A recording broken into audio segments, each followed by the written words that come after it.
Alors, on poursuit donc notre calcul donc des équations des frontières entre les différentes espèces. Alors, abordons maintenant la frontière entre les ions, j'ai mis ion 1, ion 2. Donc ici, en l'occurrence, c'est donc la frontière. Hein, alors, voilà.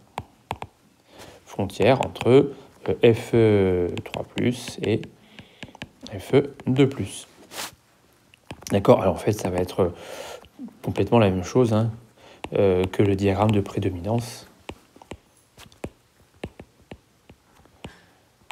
D'accord, donc il n'y aura absolument rien de nouveau. On va simplement le présenter un petit peu différemment parce qu'on va uniquement travailler sur des égalités et pas sur des inégalités, puisque quelque part le diagramme de situation nous donne déjà l'inégalité. Alors, frontière donc Fe3+, Fe2+. Bon, notre outil, ça va être le potentiel de Nernst du couple, donc qui est forcément le potentiel de Nernst de la solution.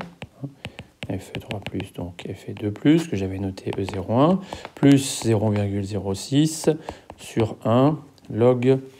sur 2, pardon, Fe3... sur 1, pardon, oui, c'est bien ça. Fe3+, que je ne confonds pas avec l'autre couple. Voilà, Fe3, Fe2. D'accord. Alors, on se sert de ça. Alors, à la frontière... alors, on va prendre quoi donc, au niveau de la frontière, donc, on choisit... Voilà, on choisit donc la frontière, c'est la zone où Fe3 égale Fe2. On choisit donc pour frontière les E et pH tels que Fe3 égale Fe2+. D'accord.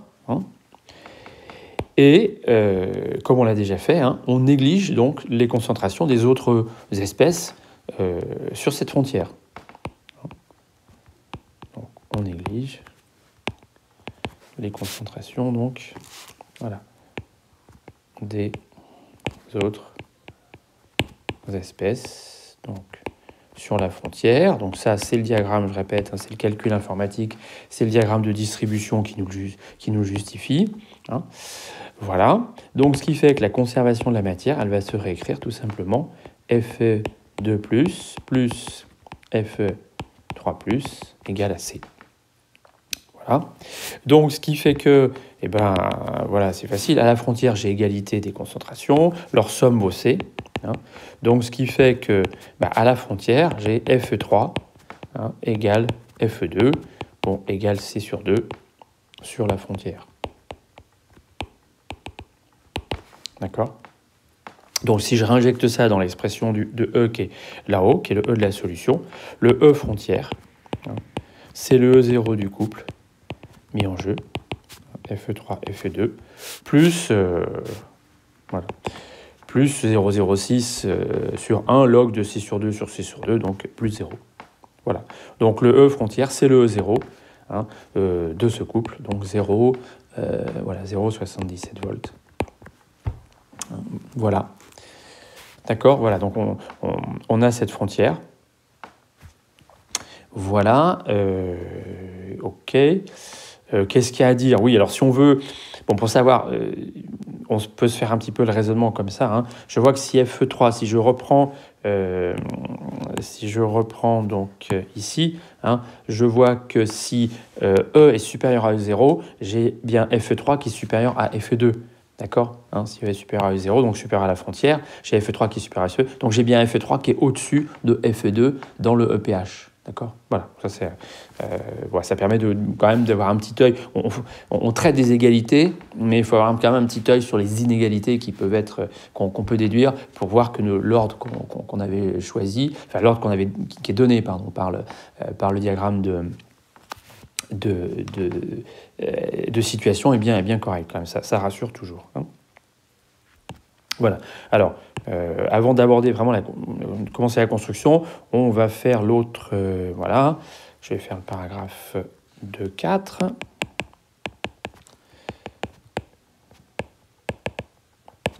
Voilà, ça va être la frontière métal. Voilà, métal. Donc Fe avec Fe2+. D'accord ? Donc là aussi, on voit que cette frontière existe dans le diagramme de situation. Voilà. Alors, donc cette frontière ici, hein, donc la frontière, donc on choisit pour frontière. Alors, comme on a ici un métal, en fait, on va choisir une limite d'existence. Hein. On pourrait très bien dire, la frontière, c'est nombre de moles de Fe égale nombre de moles de Fe2+. Bon, il se trouve que ce qui n'aura aucune importance, en fait, aucune incidence importante sur le diagramme final. Bon, il se trouve que, voilà, on choisit donc la frontière. Hein, on choisit cette frontière. On choisit la frontière, donc Fe2+, hein, comme la limite, voilà, d'existence du métal. Hein, du métal. Voilà, d'accord. Sur la frontière, on néglige les nombres de moles des autres espèces. Hein, donc la conservation de la matière va être simplifiée. Hein, voilà. Sur la frontière, hein, on néglige les concentrations donc, des autres espèces. Donc, la conservation de la matière, elle va s'écrire Fe plus Fe2+ égale à C. D'accord ? Voilà. Alors, donc on va poser, comme la frontière, c'est la limite d'existence du métal. Hein, voilà, moi je vais poser epsilon égale concentration en Fe, hein, sachant donc que epsilon va tendre vers 0 quand on va tendre vers la frontière. D'accord ? Alors maintenant, on va se situer sur la zone là où le métal existe. Hein.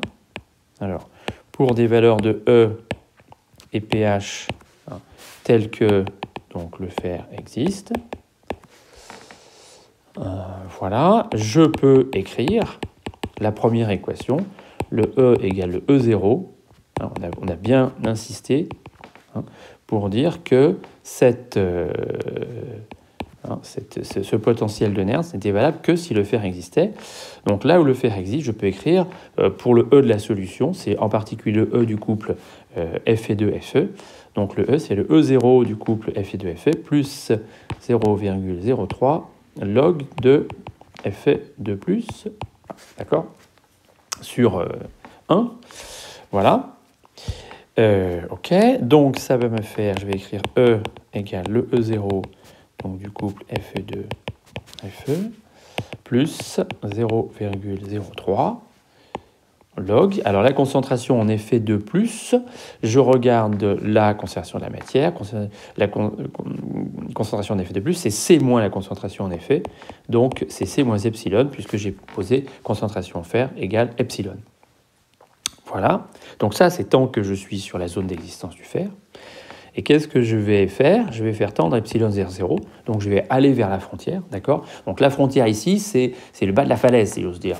D'accord ? C'est complètement en bas, là où le nombre de moles de FR du fer va à 0. Voilà, on prend ça comme frontière. Donc ça va tendre vers E frontière égale E0 du couple Fe2 plus Fe plus 0,03 log de C. Voilà donc l'équation ici de la frontière. Alors, c'est une frontière qui est horizontale, ne dépend pas du pH. Alors, si on fait les applications numériques, le E frontière, alors le E0, c'est moins 0,44, hein, ici, moins 0,44. Alors, le E frontière, ça fait moins 0,50 volts pour C égale 0,01 et moins 0,047 volts pour C, égale 0,1 mol par litre. Voilà, donc ça dépend relativement peu, encore une fois, de cette constante C. Voilà. Alors, on va pouvoir commencer donc, à faire notre diagramme potentiel pH, d'accord ? Donc, ici, je vais un petit peu le réduire. Donc, on va faire un... Non, je ne vais pas tout vous montrer. Alors, voilà, donc vous commencez à faire ici, donc comment ça s'appelle ? Un axe EPH. Donc en E, hein, vous le mettez donc de moins 1 à 1,5 volts. D'accord ? Moins 1 à 1,5 volts, vous faites ça assez large. Hein. Vous mettez Bon, je sais pas, peut-être pas mettre 1 cm pour 0,1, mais enfin, encore que si on peut le faire, on est assez tranquille. D'accord? Donc ça, c'est en ordonnée. Et en abscisse, vous allez de 0 à 14. Voilà, donc préparez déjà ça. OK? Et alors, je ne peux pas annoter là-dessus, parce que sinon, ça ne marche pas. Voilà, je crois qu'il y a un petit problème. Je vais quand même tenter. Oui, ça ne marche pas bien. Voilà, d'accord. Donc ici... Donc, alors là, celui que je vous montre qui a été fait, c'est pour C égale 0,01. Donc, je vous conseille de faire C égale 0,01. Comme ça, on aura quelque part deux versions. On aura la version à 0,1 qui sera le diagramme de distribution, et puis la version à 0,01. Et on verra que c'est assez voisin. Voilà. Donc, la frontière, donc on sait déjà que FE, il est là. FE2+, il est ici. FE3+, ils sont dans cet ordre-là. Et la frontière FE, FE2, c'est moins 0,5. Donc vous tracez cette ligne ici au crayon, on ne sait pas trop pour l'instant jusqu'où elle va, d'accord? On sait qu'on a une première ligne à tracer comme ça, d'accord? Et puis donc ce qu'on avait vu avant, alors voyons si ça marche, ok? Donc ici on avait notre frontière à 0,77, notre frontière à 0,77, ici 0,77 volts, entre FE2 et FE3. Donc là voilà, vous tracez cette droite ici horizontale. Et voilà, et ça fait déjà donc le démarrage de la construction du diagramme. Voilà, donc ça nous fait déjà donc ces deux frontières. Bon, je vais faire une nouvelle vidéo pour la suite.